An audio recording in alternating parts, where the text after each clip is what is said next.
This video is sponsored by AG1. This is not snoring. It's something much different known as agonal breathing. If you see someone breathing like this and they're unresponsive, it means they need medical attention right away. In this video, I'll explain what agonal breathing is, and how identifying it may save someone's life. This is the dark science of agonal breathing.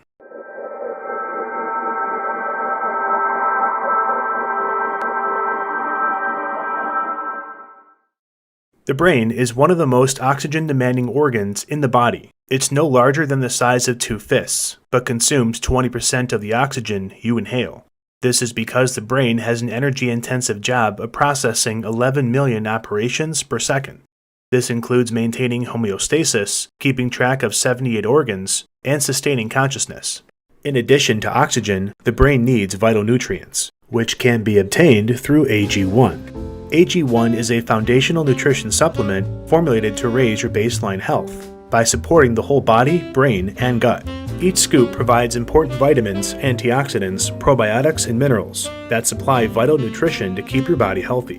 One scoop has a required daily intake of vitamin C, vitamin E, vitamins B1, B2, B7, B12, niacin, zinc, and folate. You would have to fill a grocery bag to match this kind of nutrition, which doesn't come cheap. With AG1, you get it with 1 scoop and 8 ounces of water.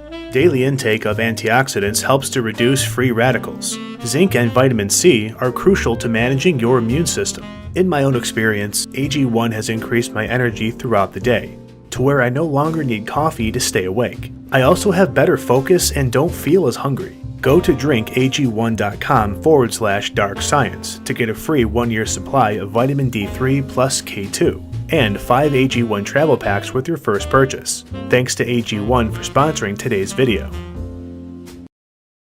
The brain sends and receives this information through electrical signals via neurons. Neurons can fire up to 50 electrical signals a second and needs a large amount of oxygen to meet this energy demand. This is why the brain needs so much oxygen. Unlike muscle cells, which have very large glucose stores to produce energy, neuron glucose stores are very small. If an event happens where oxygen cannot reach the brain, such as a stroke or heart attack, neurons switch to their own glucose stores to continue operating. Unfortunately, these reserves are quickly used up. Once glucose stores are gone, neurons cannot produce energy and shut down. Toxic byproducts build up in neurons, causing irreversible damage. Within minutes of oxygen deprivation or hypoxia, high-functioning areas like the frontal cortex become permanently damaged from buildup of toxins. Neurons are deactivated across the brain as oxygen levels drop. That is, until it reaches here. Though the brainstem is affected by hypoxia, it takes longer to shut down as opposed to other areas of the brain. This is because the brainstem has neurons that continue to send signals when oxygen is low. It's theorized that neurons in the brainstem have more robust sodium-potassium pumps that can function for a longer period of time with no oxygen. For example, in a 2014 study from PLOS ONE, researchers took neurons from the brainstem of rats and deprived them of oxygen and glucose for 10 minutes. Despite a prolonged starvation period, the neurons easily recovered, while higher brain regions did not. The brainstem surviving prolonged hypoxia is not a coincidence of nature. It's a product of evolution. The brainstem needs to continue functioning because it controls 2 very crucial functions: heartbeat and breathing. This is why people can have severe brain damage from hypoxia, but still have the neurological network to breathe and have a heartbeat. The brainstem is made up of 3 sections: the midbrain, pons, and medulla.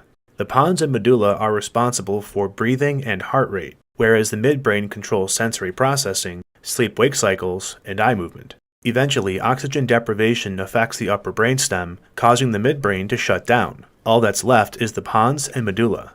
When this happens, the lower half of the brainstem makes a desperate attempt to get oxygen to the brain, which begins agonal breathing. When a person agonal breathes, they're unresponsive and unconscious, as most of the brain is turned off. The breathing is characterized by abnormal gasping breaths accompanied by labored vocalizations, as can be heard here.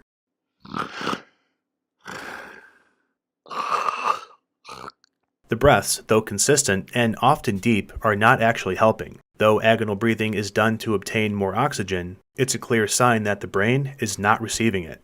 The time it takes for one to succumb to agonal breathing can vary widely. Someone with metabolic acidosis may have a slower oxygen drop, taking minutes to hours, whereas someone with cardiac arrest would succumb in a matter of minutes. Regardless how long it takes for fatal effects to occur, the brain is being damaged. Medical treatment must be given immediately. This is why it's so important to recognize agonal breathing as a life-threatening event. Most of the general public is unaware of what agonal breathing is. This has often been seen in 911 calls. For decades, there have been communication errors in identifying agonal breathing during emergency medical calls.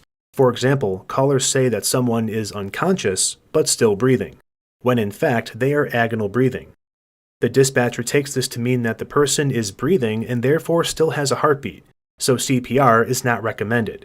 In reality, the victim's brain is shutting down from oxygen loss and is not being properly treated.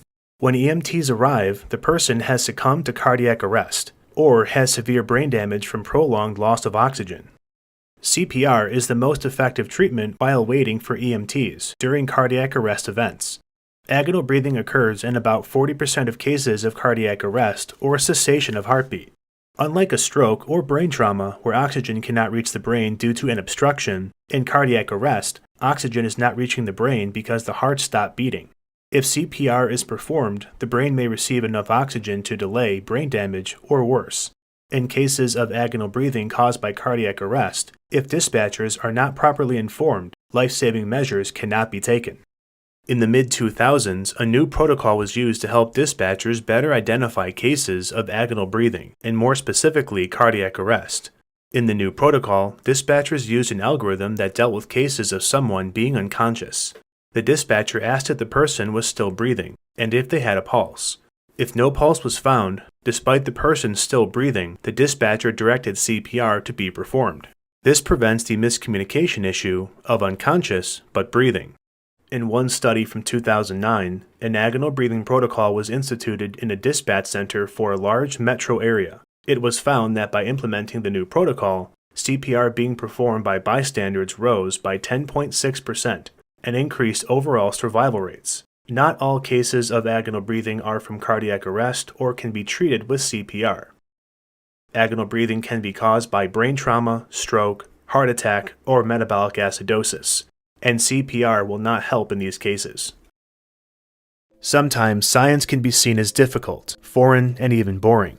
Yet, there are times when science grabs our attention and draws us in, yearning for more answers. Often, what draws us in are topics that are dark, macabre, or terrifying. It's with the intention of this video that you too were drawn in and sought to have your questions answered. Thanks for watching Dark Science.